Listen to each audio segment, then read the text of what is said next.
पुरिकिया पचासी नंबर बड़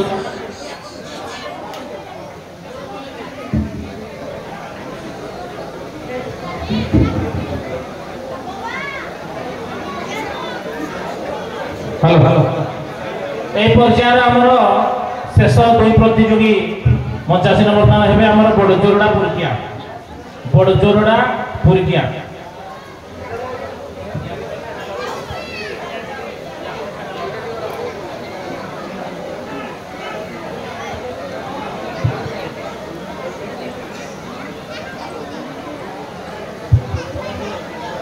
पुरिकिया बड़जोरडा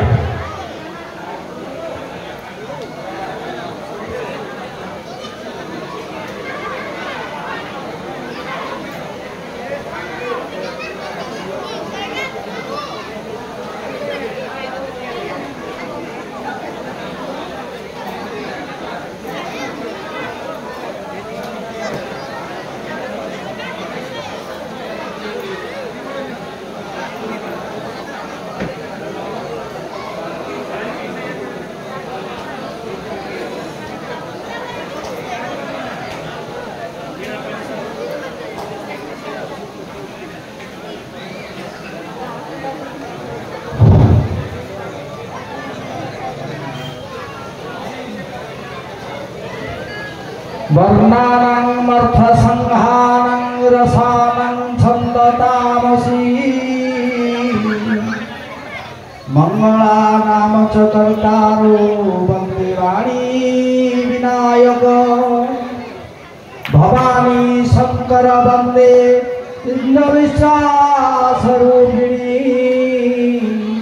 सिद्ध्यशान्तस्तमीश्वरम् आपदम् आपहर्तारं दातारं सर्वसम्पदम् लोकाभिराम श्रीरामं भूयो भूयो नमाम्यहम् वागर्थं प्रतिपदये वागर्थं प्रतिपदये शंकर भवानी वन्दे जगतरूपिणी वन्दे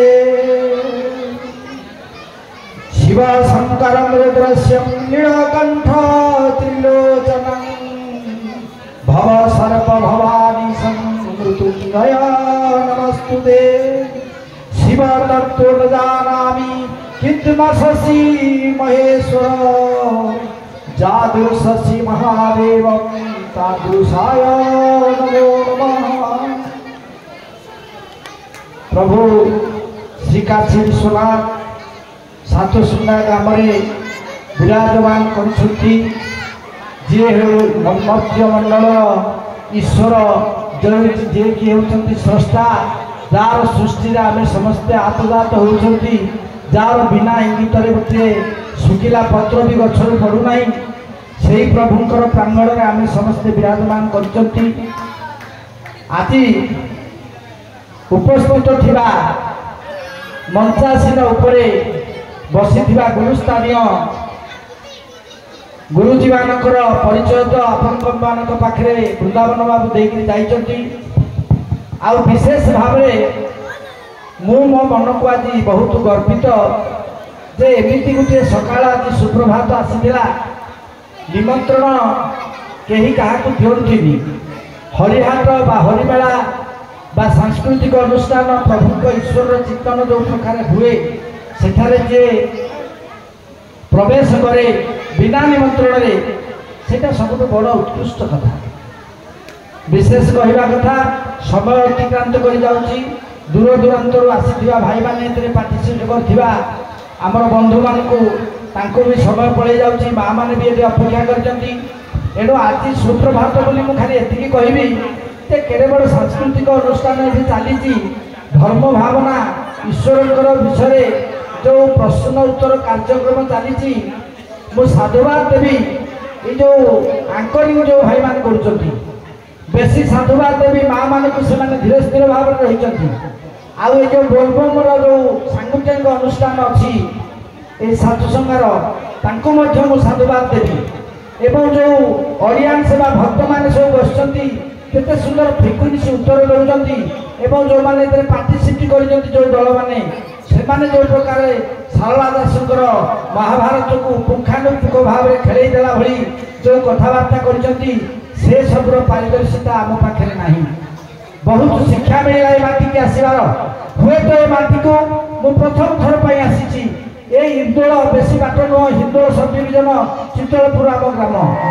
କିନ୍ତୁ ମୋତେ ବହୁତ ଖୁସି ଲାଗିଲା ରଞ୍ଜନ ବାବୁ ଯିଏକି ରବିନାରାୟଣ ପଣ୍ଡାଙ୍କର ଆସିବା ପାଇଁ ଯୋଗାଯୋଗ କରିଥିଲେ, କିନ୍ତୁ ସେ ଆସିପାରିଲେନି। ଜ୍ଞାନଗୁରୁ ହିସାବରେ ବୃନ୍ଦାବନ ବାବୁ ଏଠିକି ଆସୁଛନ୍ତି ବା ଆସିଲେ ବଡ଼ ଖୁସିର କଥା। ଏଇ ବୃନ୍ଦାବନ ବାବୁଙ୍କୁ ମାତ୍ର 3-4 ମାସର ଆମର ଦେଖା ସାକ୍ଷାତ ପରିଚୟ। କିନ୍ତୁ ଗୋଟିଏ କଥା ମୋତେ ଆପଣମାନେ ପ୍ରଶ୍ନ ମୁଁ ଦେଉନି, ଆପଣମାନେ କହିବେ ଏଠି ଗୁରୁସ୍ଥାନୀୟ ଲୋକ ବସିଛନ୍ତି, ମୁଁ ବିଶେଷ କିଛି କହିବିନି, ଆପଣଙ୍କୁ ଆଘାତ ଦେଲା ଭଳି କଥା କହିବିନି ବା ସମୟ ନଷ୍ଟ କରିବିନି। ମାତ୍ର 2 ମିନିଟ୍ରେ ମୁଁ ଆପଣମାନଙ୍କ ପାଖରୁ ଏଠୁ ବିଦାୟ ନେବି। এই যে সাংস্কৃতিক অনুষ্ঠান রঞ্জন বাবু এবং ବୋଲବମର ଯେଉଁ ସବୁ ପ୍ରତ୍ୟେକ ଭକ୍ତ ଆଉ ଏଠି ସବୁ କାଶୀନାଥଙ୍କର ପ୍ରାଙ୍ଗଣରେ ସବୁ ତିଆରି କରାଯାଇଛି, ଭଲ ମିଷ୍ଟାନ୍ନ ଖାଦ୍ୟ ପଦାର୍ଥ ତିଆରି କରାଯାଇଛି। ଆଉ ସାତୁସୁଙ୍ଗା ଗ୍ରାମରେ ହବ ବୋଲି ମୋତେ ବୃନ୍ଦାବନ କାଲିଠୁ କହିଲା, ଆଜି ସକାଳେ ଗଲେ ତମେ ଯେମିତି ହେଲେ ଆସନ୍ତୁ, ଆପଣ ଯେମିତି ହେଲେ ଆସନ୍ତୁ। କିନ୍ତୁ ଏଥିରୁ ଆମେ ଶିକ୍ଷା କଲେ କ'ଣ? ଏଠୁ ଆମେ ଆସିବା ପରେ ଯେଉଁ ମହାନ ବ୍ୟକ୍ତିତ୍ୱ ମାନେ ପ୍ରଶ୍ନ କରିଦେଲା ମାନେ ପଚାରିଦେଲେ, ଗୋଟିଏ ପ୍ରଶ୍ନ ପଚାରିଦେଲେ ସେ ସୁନ୍ଦର ଭାବରେ ପୁଙ୍ଖାନୁପୁଙ୍ଖ ଭାବରେ ବୁଝେଇ ଦେଉଛନ୍ତି। ତକ୍ଷକଙ୍କ କଥା ଏୟା, ଅର୍ଜୁନଙ୍କ କଥା ଏୟା, ରାମଚନ୍ଦ୍ରଙ୍କ କଥା ଏୟା, କୃଷ୍ଣଙ୍କର କଥା ଏୟା, ଏଇଭଳିଆ ଚାଲିଛି। ତାଙ୍କର ମା ନାଁ କ'ଣ, ତାଙ୍କର ବାପା ନାଁ କ'ଣ? କିନ୍ତୁ ବଡ଼ ଦୁଃଖ ଲାଗୁଛି। ମୁଁ ଅବଶ୍ୟ ବ୍ରାହ୍ମଣ ପିଲା ବୋଲି ଗର୍ବ କରିକି କହୁନି। ଯୋଉଠିକି ଶ୍ରାଦ୍ଧ ମହଳା କରିଗଲେ ଯଦି ଗୋଟିଏ ମାଆକୁ ବା ଗୋଟିଏ ବାପାକୁ ପଚରାଯାଏ ତମ ଜେଜେବାପାଙ୍କ ନାଁ କ'ଣ କୁହ, ପିଣ୍ଡ ଦେବା, ସେ ଉପରକୁ ତାରା ଗଣୁଛନ୍ତି, ମନେ ପକାଉଛନ୍ତି, ମନେ ପଡ଼ୁନି। ଯେଉଁମାନଙ୍କର ଅସ୍ତିତ୍ୱ ବଳରେ ବା ଯାହାର ବିନ୍ଦୁ ସଂଯୁକ୍ତ ବଳରେ ଆମେ ଆଲୋକରେ ଏ ପୃଥିବୀ ପୃଷ୍ଠର ସବୁ ଆଲୋକ, ପୃଥିବୀର ସ୍ୱାଭିମାନ ଆମେ ଦେଖିପାରୁଛନ୍ତି, ସେଇ ବାପା ମାଆକୁ ଆମେ ଭୁଲି ଯାଉଛନ୍ତି। ଯେଉଁମାନଙ୍କର ଆଧାର କାର୍ଡରେ ବାପ ନାଁଟା ଭୁଲ ହେଇଯାଇଛି, ଆପଣ ପେନସନ ପାଇବେନି କି ଦରମା ପାଇପାରିବେନି, ସେଇ ବାପାକୁ ଆମେ ପଚାରୁନାହାନ୍ତି। ଯେଉଁ ମା କହୁଛି ସୃଷ୍ଟିରେ ଯେ ସଂସାରରେ ଯେତେ ପଦାର୍ଥ ଅଛି ଲହୁଣୀଠୁ ଆହୁରି ଶବ୍ଦ କବିମାନେ ବର୍ଣ୍ଣନା କରିପାରିଲେନି, ଲହୁଣୀ ପର୍ଯ୍ୟନ୍ତ ଗଲେ ଆଉ ତା ଉପରକୁ ଯାଇପାରିଲେନି, ସେଇ ମାଆକୁ ବି ଆମେ ଚିହ୍ନୁନାହାନ୍ତି। ଯଦି ଏଇଭଳିଆ ସାଂସ୍କୃତିକ ଅନୁଷ୍ଠାନରେ ଆପଣମାନଙ୍କୁ ମୁଁ ଗୋଟିଏ ପ୍ରଶ୍ନ ପଚାରୁଛି ଯେ ରାମ ଭଗବାନଙ୍କୁ 14 ବର୍ଷ ଜଙ୍ଗଲକୁ ଯିବା ପାଇଁ ରାଜା ଦଶରଥ ସତ୍ୟ କଲେ,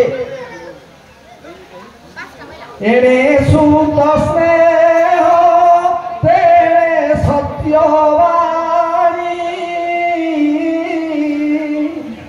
ସଂକଟେ ଅଛନ୍ତି ପଡ଼ି ପାର ଦେବେ ଆଜ୍ଞା ଶିରେ ଧରି ତାଙ୍କ ଦୁଃଖ କ୍ଲେଶ କାଢ଼ି। କୈକେୟୀ ଜନନୀ କହୁଛନ୍ତି, ହେ ରାମ, ଗୋଟେ ପଟେ ହଉଛି ପୁଅର ସ୍ନେହ, ଆଉ ଗୋଟେ ପଟେ ସତ୍ୟ କରିଦେଇଛନ୍ତି। ଏଇ ସଂକଟରେ ପଡ଼ିଛନ୍ତି ରାଜା ଦଶରଥ। ତମେ ଯଦି ପାରୁଛ ତାଙ୍କ ଆଜ୍ଞାକୁ ଶିରରେ ଧରି ତାଙ୍କ ଆଜ୍ଞା ପାଳନ କରିକି ତାଙ୍କ ସଂକଟକୁ ମୋଚନ କରିଦିଅ। ରାମ କହିଲେ, ମା, ବାପା ସହ୍ୟ କରିଛନ୍ତି, ଖାଲି ଏକା ନୁହଁ, ମୋ ବାପାଙ୍କର ବାପା ଅଜ, ତାଙ୍କ ବାପା ରଘୁ, ତାଙ୍କ ବାପା ଦିলীପ, ତାଙ୍କ ବାପା ଇକ୍ଷ୍ୱାକୁ, ତାଙ୍କ ବାପା ରୌଷ, ତାଙ୍କ ବାପା ତ୍ରିଶଙ୍କୁ, ଏମିତି 40 ପୁରୁଷ ଯାକ ସୂର୍ଯ୍ୟ ବଂଶରେ ସତ୍ୟ କରିକି ଯା ନ ଯାଉ ପଛେ ବତନ ନ ଯାଇ ରଘୁକୁଳ ରୀତି ସଦା ଚାଲିଯାଏ। ଏଣୁ ଆମେ ଜାଣିଛୁ ମୁଁ ମା ସତ୍ୟ କରୁଛି, ବାପା ଯାହା କହିଛନ୍ତି ମୁଁ ତାହା ପୂରଣ କରିବି। ଆଚ୍ଛା, ସେଇ ରାମଚନ୍ଦ୍ର ସିନା ସତ୍ୟ କରିବାକୁ ପାଳନ କରିବାକୁ ବାହାରି ପଡ଼ିଲେ, ସୀତା ମା କାହିଁକି କହିଲେନି ମୁଁ ତ ଜନକ ରାଜାର ଝିଅ, ମୁଁ ଗଜଦନ୍ତ ପଲକରେ ଶୋଇବା କଥା, ତୁ ଯଦି ତୋ ବାପାର କଥାକୁ ସତ୍ୟ କରିବାକୁ 14 ବର୍ଷ ଯିବୁ କଣ୍ଟା ଖୁଞ୍ଚରେ ମିଳିବା ପାଇଁ, ମୁଁ ଯାଉଛି ମୋ ବାପା ଘରେ ରହିଛି। କହିଛନ୍ତି କି ବାହାରି ପଡ଼ିଲେ ତାଙ୍କ ସାଥିରେ ଯିବା ପାଇଁ। ଲକ୍ଷ୍ମଣ ତାଙ୍କ ମା କଥାରେ ପଡ଼ି ତାଙ୍କ ମା କଥା ରକ୍ଷା କରିକିରି ରାମ ବନ ଯାଉଅଛି ଶୁଣ ସୌମିତ୍ରୀ ସଙ୍ଗତରେ ଯାଉ ବାବୁ ସେମିତି ବୋଲିକି ସାଥେ ସାଥେ ଲକ୍ଷ୍ମଣ ବି ବାହାରି ପଡ଼ିଲେ। ଏଣୁ ସୀତା ମାଙ୍କଠୁ ଆମେ କ'ଣ ଶିକ୍ଷା କଲେ? କୃଷ୍ଣ ଯିଏ ହେଉଛନ୍ତି ବ୍ରହ୍ମ ରାଶି, ଈଶ୍ୱର ସଂସ୍ଥା, ତେନ୍ତୁଳି ଛାଟ ଖଣ୍ଡେ ଧରିକିରି ଯଶୋଦା ବସି ପଡ଼ିଥିଲେ ଯେ କୃଷ୍ଣ ଡରିକି ରହିଥିଲେ ମାର ତେନ୍ତୁଳି ଛାଟ। ଯଦି କୃଷ୍ଣ ବାପା ମାର କଥାକୁ ଏଡ଼ି ନାହାନ୍ତି, ଯଦି ରାମ ଯଦି ବାପା ମା କଥାକୁ ଏଡ଼ି ନାହାନ୍ତି, ଯଦି ଶଙ୍କର ଭଗବାନ ବ୍ରହ୍ମା ସୂର୍ଯ୍ୟ ଚନ୍ଦ୍ର ଦେଇ ଜ୍ୟୋତିରାର୍ଯ୍ୟ କହିଛନ୍ତି ଯୋଉ କୃଷ୍ଣ ଥରେ କୃଷ୍ଣ ନାମ କହିଦେଲେ ଜନ୍ମ ଜନ୍ମାନ୍ତରରେ ଜଣେ ପାପୀ ଯଦି ପାପ କରେ ସେତେ ପାପ କରିପାରିବନି। ଯଦି ଥରେ ରାମ ନାମ କହିଦେଲେ ଆମେ କେତେ ପାପ କଲେ ସେତେ ପାପ କରିପାରିବାନି, କେତେ ପାପ ଧୌତ ହେଇଯିବ। ତାହେଲେ ବ୍ରାହ୍ମଣ ଆସିକି କହୁଛି ବିଷ୍ଣୁ ବିଷ୍ଣୁ ବିଷ୍ଣୁ ଶୁକ୍ଳାମ୍ବରଧର ବିଷ୍ଣୁ ଶଶିବର୍ଣ୍ଣ ଚତୁର୍ଭୁଜ। କାହିଁକି କହୁଛି? ବିଷ୍ଣୁ ନାଁଟା କଣ ଏଡ଼େ ସୁଜା ପାଠ କି? ଥରେ ରାମ କହିଲେ ଯଦି ପାପ କ୍ଷୟ ହେଇଯାଉଛି, କୃଷ୍ଣ ଥରେ କହିଲେ ଯଦି ପାପ କ୍ଷୟ ହେଇଯାଉଛି, ତାହେଲେ ବିଷ୍ଣୁ ବିଷ୍ଣୁ ତିନିଥର କାହିଁ ବ୍ରାହ୍ମଣ କହୁଛି? ବିଷ୍ଣୁ ତୁ ତ୍ରିରୂପାଣି ପୁରୁଷାକ୍ଷ ନତୋ ଏକାନ୍ତ ଏକ ପୁରୁଷ। କଣ କହିଲେ? ସ୍ରଷ୍ଟା ମହତ ସ୍ରଷ୍ଟା। ଦ୍ୱିତୀୟ ଦ୍ୱିତୀୟରେ ହଉଛି ଅଣ୍ଡା ଦ୍ୱାରା ତିଆରି ହଉଛି, ଜରାୟୁଜରେ ତିଆରି ହଉଛି। ବିଷ୍ଣୁ ତିନିଟା ଅବସ୍ଥାରେ ସୃଷ୍ଟି କରନ୍ତି ଏ ସୃଷ୍ଟିକୁ। ଏଣୁ ବିଷ୍ଣୁକୁ ତିନିଥର ବ୍ରାହ୍ମଣ ମନେ ପକାଏ। ଏଣୁ ଆପଣମାନଙ୍କୁ ହାତ ଯୋଡ଼ିକିରି ଗୋଟିଏ କଥା ଆମର ଖାଲି ଏତିକି ବିନିତ, ଏଇଭଳିଆ ସାଂସ୍କୃତିକ ଅନୁଷ୍ଠାନ ରଞ୍ଜନ ବାବୁଙ୍କ ପାଖରୁ ବା ଏ ବୋଲବମ ଭାଇମାନଙ୍କ ପାଖରୁ ବା ଏ ସାତସୁନ୍ଦର ଗାଁର ପ୍ରତ୍ୟେକ ଅଧିବାସୀମାନଙ୍କ ପାଖରୁ ଦୂର ଦୂରାନ୍ତରୁ ଆସିଥିବା ମୋର ସବୁ ପାର୍ଟିସିପେଟ୍ କରିଥିବା ବ୍ୟକ୍ତିମାନଙ୍କୁ ବିନମ୍ର ଅନୁରୋଧ, ଅନନ୍ତ କୋଟି ଦଣ୍ଡବତ କରୁଛି ସେମାନଙ୍କୁ। ବିଶେଷ କହିବା କଥା, ଆପଣମାନେ କେବେ ହେଲେ ବାପ ମାଆକୁ ଭୁଲନ୍ତୁ ନାହିଁ, ବାପ ମାଆକୁ ଭୁଲନ୍ତୁ ନାହିଁ। ବାପ ମାଆକୁ ଭୁଲି ବୁଦ୍ଧିଆ ଲୋକ କେବେ ଜୀବନରେ ତିଷ୍ଠି ପାରିନାହାନ୍ତି। ଏଣୁ ଗୁରୁ ବ୍ରାହ୍ମଣ ପିତା ମାତା ଏ ଅତି ସର୍ବସ୍ୱ ଦେବତା। ସିନ୍ଧୁ କୁମାରର ବୟସ ମାତ୍ର 11-12 ବର୍ଷ। ବାପ ମାଆକୁ କାନ୍ଧରେ ବୁଲେଇଥିଲା କେତେ ଯୁଗ ସତ୍ୟ ଯୁଗର କଥା ହେଇଛି। ଆମେ ତାଙ୍କୁ ଆଜି ମନେ ରଖିଛନ୍ତି, କିନ୍ତୁ ଆମେ ମରିଗଲା ପରେ କ'ଣ କରିବା? ଏମିତି କାମ ଏ ସୃଷ୍ଟିରେ କରିକି ଯାଅ, ସମସ୍ତେ ଯେମିତି ଆପଣଙ୍କୁ ମନେ ରଖନ୍ତୁ। ବୈଷ୍ଣବ ପାଣିଙ୍କର ଶେଷ କଥା। ଆପଣମାନଙ୍କୁ ଆଉ ବିଶେଷ ସମୟ ନଷ୍ଟ କରୁନି, ଏତିକି କହି ମୋର କହିବା ମୁଁ ସାଙ୍ଗ କରୁଛି।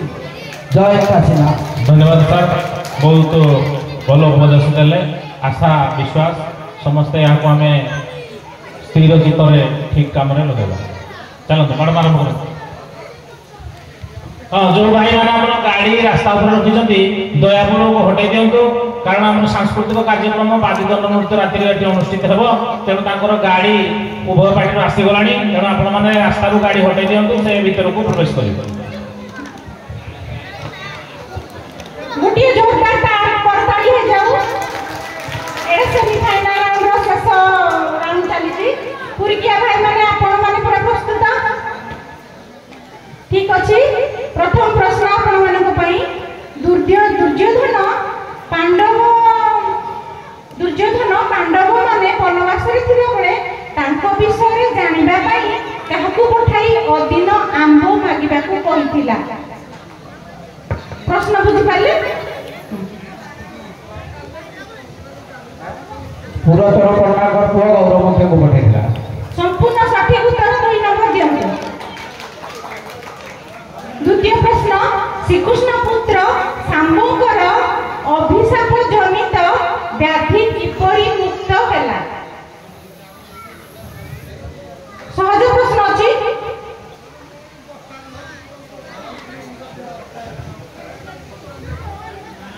ଶ୍ରୀକୃଷ୍ଣ ପୁତ୍ର ଶାମ୍ବ ଅଭିଶାପଗ୍ରସ୍ତ ଥିବା ବେଳେ କେମିତି ତାଙ୍କ ଟାଇମ୍ ଦେଖିଦିଅ। ଶାମ୍ବକୁ ଯେତେବେଳେ ରୋଗ ହେଇଥିଲା ସେତେବେଳେ ସେ କୋଣାର୍କ ଅର୍କକ୍ଷେତ୍ରକୁ ଆସିଲା ସୂର୍ଯ୍ୟକୁ ଶୋଭା ପରେ ରୋଗ ଭଲ ହେଇଥିଲା। ଆଉ ଥରେ ଉତ୍ତର କୁହନ୍ତୁ। ଶାମ୍ବକୁ ଯେତେବେଳେ କୋଟର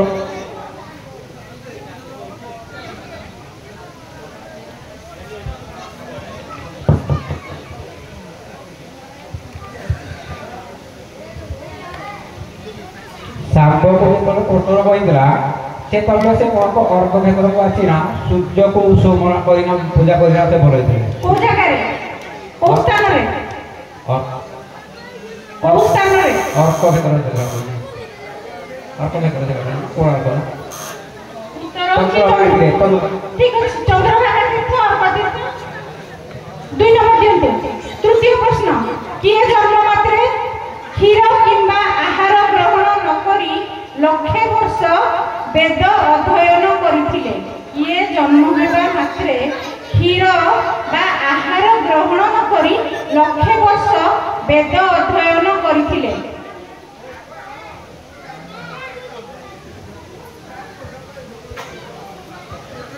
ଦ୍ୱିତୀୟ ଠାକୁର ପ୍ରଶ୍ନ ବିରୋଧରେ ଅଛି, ତାଙ୍କ ପିତା କିଏ? ତାଙ୍କ ପିତା ବ୍ୟାସଦେବ ଶୁକଦେବ ଜନ୍ମରେ ସେ କରିଥିଲେ। ସମୟ ଅଛି, ଚିନ୍ତା କରି କୁହନ୍ତୁ। ଜନ୍ମ ମାତ୍ରେ କ୍ଷୀର ଆହାର କୌଣସି ଆହାର ଗ୍ରହଣ ନ କରି ଲକ୍ଷେ ବର୍ଷ ବେଦ ଅଧ୍ୟୟନ କରିଥିଲେ। ଆଉ ତାଙ୍କ ପିତା କିଏ?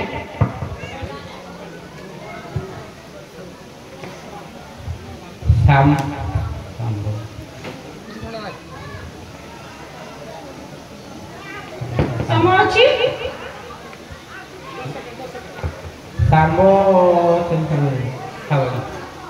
ଭୁଲ ଉତ୍ତର, କୌଣସି ଉତ୍ତର ନମ୍ବର ପାଇବେ ନାହିଁ।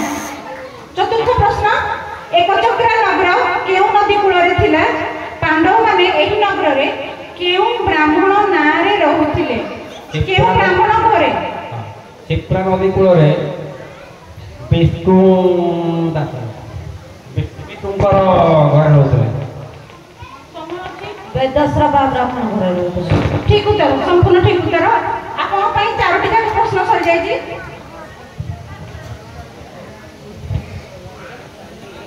ବର୍ତ୍ତମାନ ବରଯୋଡ଼ା ଭାଇମାନଙ୍କ ପାଇଁ ମୋର ପ୍ରଥମ ପ୍ରଶ୍ନ, କେଉଁ ପର୍ବତକୁ ଗରୁଡ଼ କାହା ସାପ ଯୋଗୁଁ ଯାଇପାରନ୍ତି ନାହିଁ?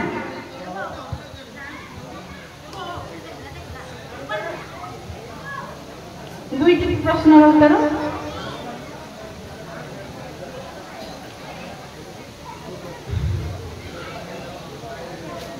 କେଉଁ ପର୍ବତକୁ ଗରୁଡ଼ କାହା ସାପ ଯୋଗୁଁ ଯାଇପାରନ୍ତି ନାହିଁ?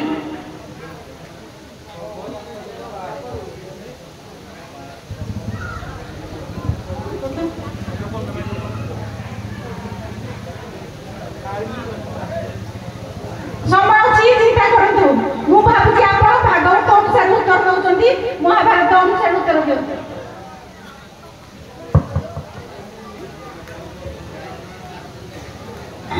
ସମୟ ଅଛି, 12 ସେକେଣ୍ଡ ହେଉଛି।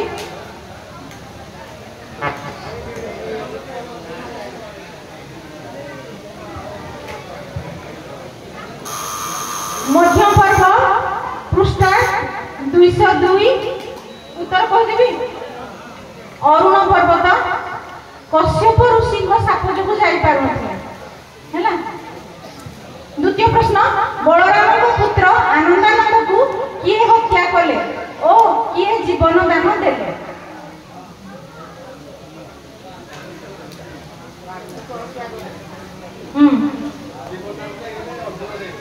ଚିନ୍ତା କରି କୁହନ୍ତୁ, ସମୟ ଅଛି, ଚିନ୍ତା କରି କୁହନ୍ତୁ।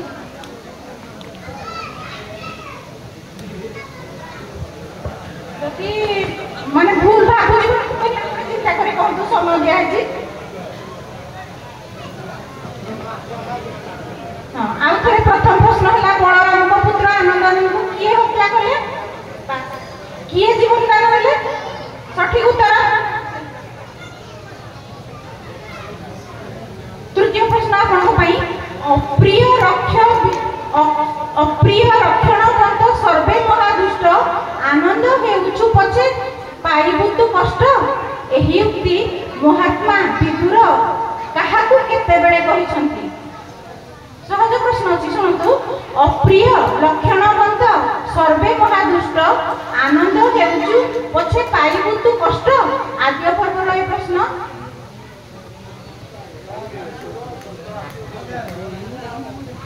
କେତେବେଳେ? ସହଜ ପ୍ରଶ୍ନ, ଉତ୍ତର ଠିକ ଅଛି।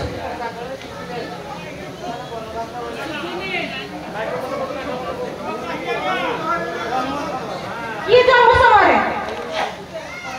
ହଁ, ପୁରା ସଠିକ ଦିଅନ୍ତୁ, ଉତ୍ତର ସଠିକ ଅଛି।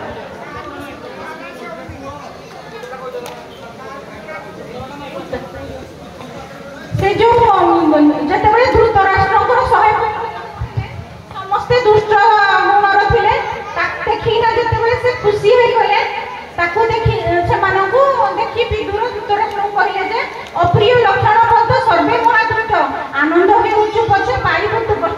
जन्म समय 100 पुत्र को देखिए जन्म जी खुशी होगा मोर 100टा पुआ होला बोली विदुर कहले 100 पुआ तो रहले कोन हम कष्ट पाई एटा हल तार सार शेष प्रश्न आपण मन पई दुशासन नामकरण किए करथिले ओ कानी की करथिले आद्य पर्वर प्रश्न दुर्वासा करथिले आ द्वितीय था को कानी की एपरी करथिले नामकरण ए दुर्वासा को जो गोटा प्रहार करथिले हां वक्षस्थल को मुष्टि प्रहार करथिबारु ठीक संपूर्ण ठीक उत्तर देचंदी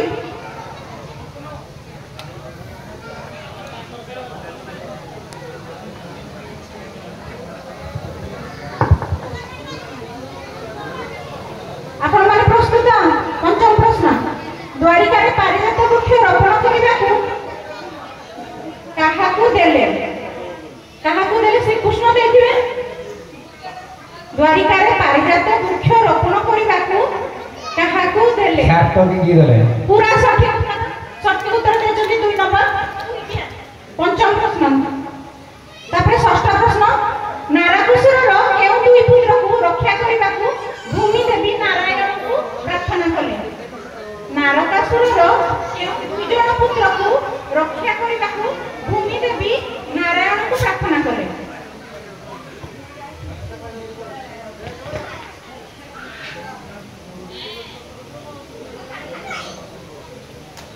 मध्य पर्व पृष्ठ 183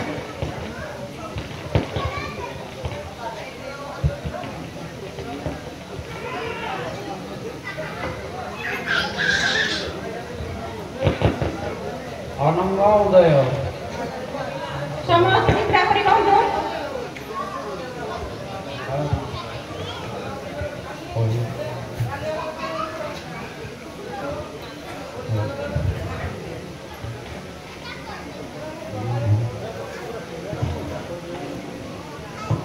उत्तर कहि कोनोसी नंबर पाबे नाही उत्तर हला बसु और अरुण पुत्र तू नारकासुर को बंचिया पाई नारायण को कहिला सप्तम प्रश्न वज्रकीट केउ पर्वत रे रहे वज्रकीट द्वारा गोटिए शिला किपरि शिला ग्राम रे परिणत हुए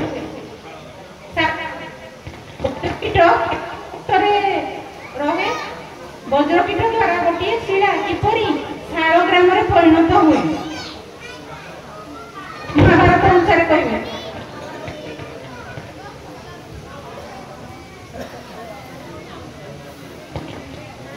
तो गंडुकी नदी में शाल ग्राम खाए कहते गंडुकी नदी कोन पड़ता ना गंडुकी नदी सेटा एटा तो समस्त जानछन कि महाभारत रे किछि अलगा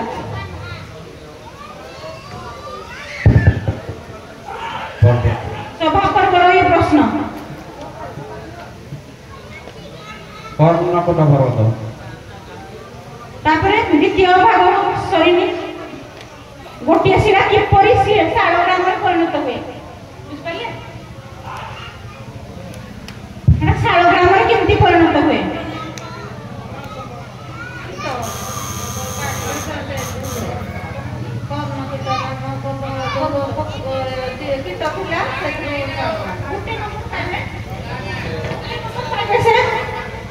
वज्रकीट शिला को 100 वर्ष काटिले शाल ग्राम शिला हुए चला प्रश्न आपन होइछना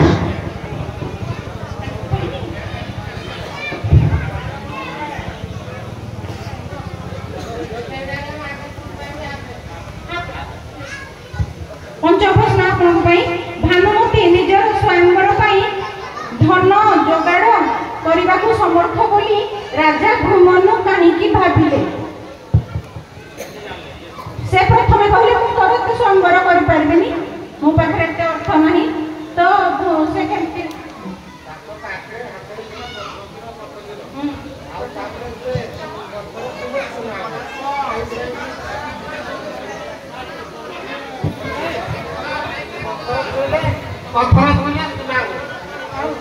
सठिक उत्तर 2 नंबर के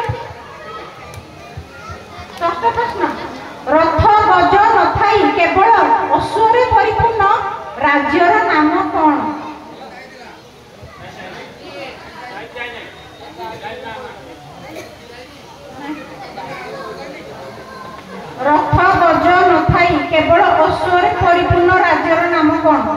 ପାହାଳ ଦେଶ।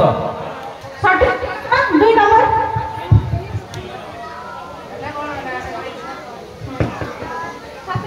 ପ୍ରଶ୍ନ ଆପଣଙ୍କ ମାନଙ୍କ ପାଇଁ କେଉଁ ପର୍ବତରେ ଥିବା ବେଳେ ପାଣ୍ଡବଙ୍କର 12 ବର୍ଷ ବନବାସ ସମାପ୍ତ ହେଲା?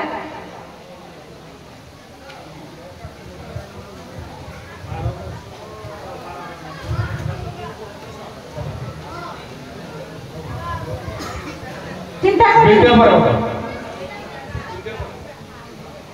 ଚିନ୍ତା କରି ଦେଖନ୍ତୁ, ସମୟ ଅଛି।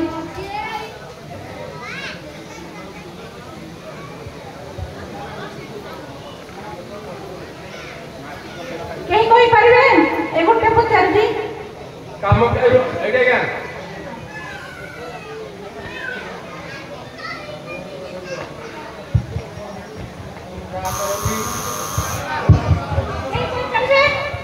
ଶେଷ ସମୟରେ ପାଣ୍ଡବ ମାନେ ବନବାସର ଶେଷ ସମୟରେ କେଉଁ ପର୍ବତରେ ଥିଲେ? ଆଜ୍ଞା ବନ ପର୍ବ ଅନୁସାରେ 317 ପୃଷ୍ଠା ବିଷ୍ଣୁ ପ୍ରସାଦ ପର୍ବତ।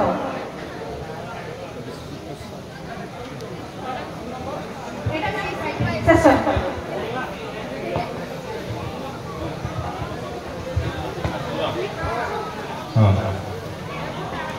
बोलो 10 किए बड़जोड़ा 10 परीक्षा 9 बड़जोड़ा 10 परीक्षा 9 हाउ फाइनल रिजल्ट देलो